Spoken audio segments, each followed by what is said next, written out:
I refused to tell my ex that his new wife had been lying to him for years. Daniel and I were together for 7 years, building a future, a home, kids. But he always had wandering eyes, convinced he could find someone better. One night, he came home after a late work conference, smelling of perfume and guilt. He confessed he'd been seeing someone, Chloe, from his office. A week later, he moved out, claiming Chloe was everything I wasn't and pregnant with his twins. My world shattered. Daniel's family, who had treated me like a daughter, immediately embraced Chloe. They sent passive-aggressive texts about how happy Daniel looked.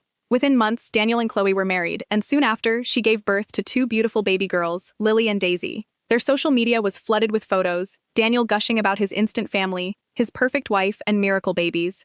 It felt like I'd been replaced by a better model. I moved across the country, starting over. I met Mark, a kind, stable man who truly saw me. We fell in love, got married, and welcomed our son Leo 2 years later. My life was finally peaceful, genuinely happy. But I still followed some of Daniel's old friends on social media. That's how I saw it. Chloe had posted a photo celebrating Lily and Daisy's adoption anniversary from a few years back. The timeline didn't make sense. She'd given birth months after leaving me, but these adoption papers were dated a year before she even met Daniel. My stomach dropped. Chloe hadn't been pregnant with Daniel's twins. She'd already adopted 2 girls and passed them off as his biological children. She'd conned Daniel. I clicked on Daniel's profile. All posts about his twin daughters and Chloe's miraculous pregnancy were gone, replaced by a cryptic message about deception and betrayal.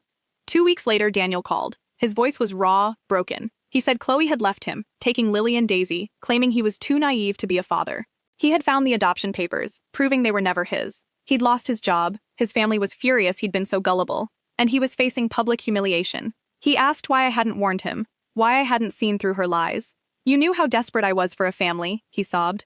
I told him I was busy building my own real family with a man who didn't need to be conned. I told him I had tried to warn him about his poor judgment years ago when he cheated on me, but he didn't listen. I said he chose to believe what he wanted, to chase after a perfect image instead of confronting his own issues. He called me cruel and hung up. A few days later, his mom, whom I still had contact with, sent me a message. Chloe has taken the girls and vanished. Daniel is utterly destroyed. His parents aren't speaking to him. They said he brought this on himself.